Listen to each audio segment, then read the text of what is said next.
Magandang gabi, ang pinakamalaking balitang ating tinutukan ngayon.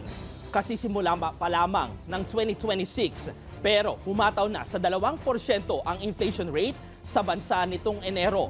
Ayon yan sa tala ng Philippine Statistics Authority. Ano nga ba ang mga pangunahing dahilan ng mabilis na pagtaas ng presyo ng mga bilihin sa bansa nitong nakaraang buwan? Alamin yan sa balitang A to Z ni Naomi Almuhan.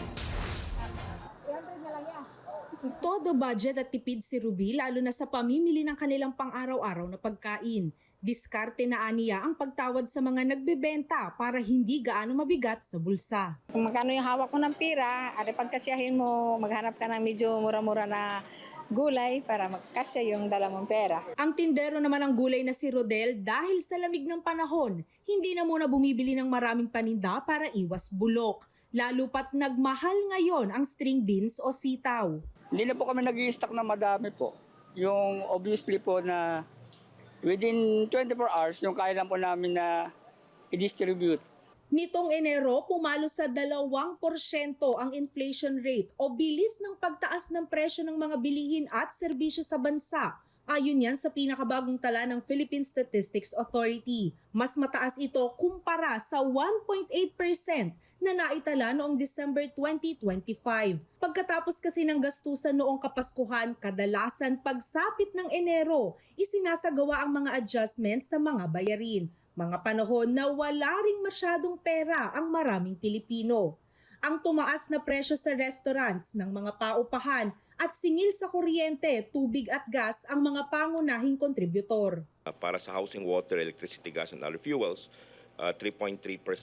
Ito ay highest since August 2024 kung saan ang ating datos noon ay nasa 3.8%.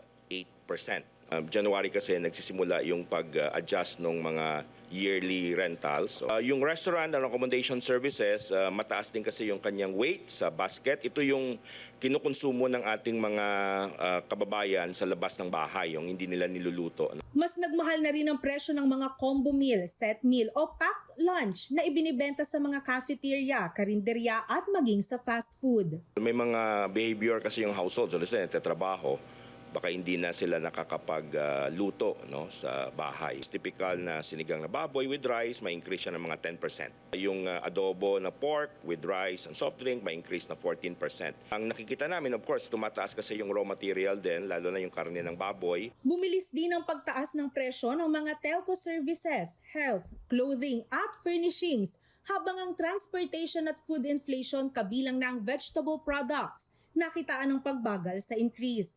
Base pa nga sa tala, pinakamabilis ang inflation sa Central Visayas na may 5.6% habang 1.9% naman sa Kamaynilaan. Pero sa tanong kung malalagpasan nga ba ang target rate ng gobyerno na 4%, sagot niya masyado pang maaga para sagutin ito. Para sa Balitang A to Z, Naomi Almuhano.